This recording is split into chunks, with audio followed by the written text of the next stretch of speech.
Well, thank you all for what you're doing to call attention to how this session is ending. Interestingly, it ends with some disappointment on all sides. The president can claim credit, and I hope that the minorities in the House and Senate can claim credit for getting the Democrats to a number that's a lot different than the number they wanted. It's still higher than, the president's number was higher than I thought the number should be. A 6.5% increase in the entire budget, almost a 4.5% increase in this half of the budget was higher than I think we needed to go. But that's where the president was, and he was substantially lower than where the Democrats wanted to be. So you can, if you're in the room, you can see here beside me the approximately 2 feet of the 3,000 page 8,000 to 9,000 earmarks ominous bill might be a better term for it. The ominous bill for funding roughly 50% of the government, 50% of the government that doesn't defend the country. And amazingly, the biggest hole in this product is that Democrats in the House still would not meet the #1 priority of the federal government, which is to defend the country. So this bill, as tall as it is, as bulky as it is, as many things that are in it, the one thing that's not here is any funding for troops in the field in Iraq. In fact, there is a specific prohibition in the amendment that we voted on, and I voted against yesterday, and in fact all but 5 Republicans voted against it, a specific prohibition to spend any of the money that they were willing to put on the table for Afghanistan in Iraq. And once the Congress of the United States starts picking and choosing between which troops in the field we support and which troops in the field we don't support, you know that the federal government is really headed in a disappointing direction. This week, at the same time, away from this bill, we have got the new majority in a position where they're essentially doing everything else legislatively they don't want to do. Looks like we're going to have some tax relief for the 23 million Americans that are about to slip into the alternative minimum tax that we should have provided way back in June. Because even with the tax relief that we're hopefully going to give without a tax increase this week to people who might have otherwise paid the alternative minimum tax, we're doing that so late that every taxpayer that gets a refund, whether they were affected by this tax or not, will get a refund later than they would have otherwise. Every tax preparer will have to file taxes later than they would have otherwise. This is a tax, this alternative minimum tax, that I voted and Republicans voted in 1999 to eliminate. President Clinton vetoed the elimination of this tax. Democrats created this tax in 1969. They made it worse in 1993. President Clinton failed to eliminate it when the Congress voted to in 1999.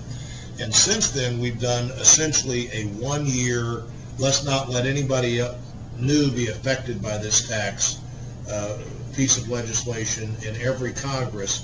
But in every Congress before this, we'd done that by the end of June, which meant that the IRS still had plenty of time to get their tax tables prepared and be ready for those tax filers that want to file their tax February 1. Well, this time they're probably not going to be ready February 1. And so if you were a taxpayer out there who's traditionally used your overpayment of taxes as a forced way to save money, so you've got something to pay the Christmas bills with or help with your January, February, March heating bills, you're not going to have that money this year because the majority couldn't get its act together. But there's a real possibility that we'll pass the Republican version of alternative minimum tax relief, which means no offsetting tax increase to slow the economy down and pay for it. We're likely to pass a more Republican version today of terror risk insurance than the 2 or 3 bills that Democrats in the House wanted to vote for as late, the last one as late as last week, and a mortgage assistance item to where if you get some mortgage relief, it's not taxable, but we've restrained that to only 3 years, which was the view that Republicans have. If there is a need to do this, the only need to do this is short term to get through this immediate crisis. Let's not permanently encourage this kind of behavior in the mortgage markets in the future. So generally, Democrats are going home with very little to talk about except failure, and this has been the Congress that never got tired of foregone conclusions.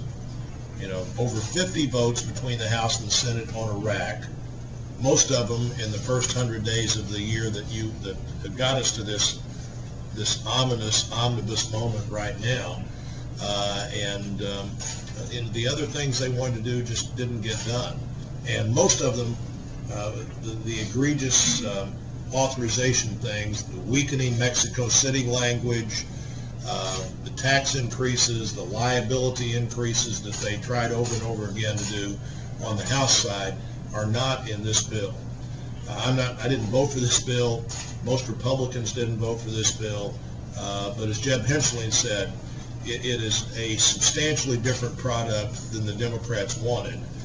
And so the president and others should get some credit for holding the bad things to a lower level than our friends on the other side wanted, and still not take ownership for all the things that are in here that the American people shouldn't be doing and shouldn't be paying to have done with their money. So thank you all for what you've been doing to help in a fight that really has began again to clarify the difference in the conservative view of government and the other view of government. In fact, over the weekend in the New York Times, Mr. Hoyer, the majority leader in the House, said, describing the Democrats, he said that the Democrats are a pro-government party. He could have added they're also a pro-federal government party, a pro-Washington, D.C. government party, a pro-big government party. As it turned out, the one thing he couldn't have added is that the Democrats are a governing party, because they've spent the year proving, in fact, that part of the equation they fortunately don't have down yet. And at the same time, they've let the American people know going into 2008 what they would do with the president and continued majorities in the Congress if they could do that in 2009. And I think that's been renewing for us and helpful to this whole debate about the country. So, Rob, thanks for what you do. You're everywhere we need somebody, and I appreciate it.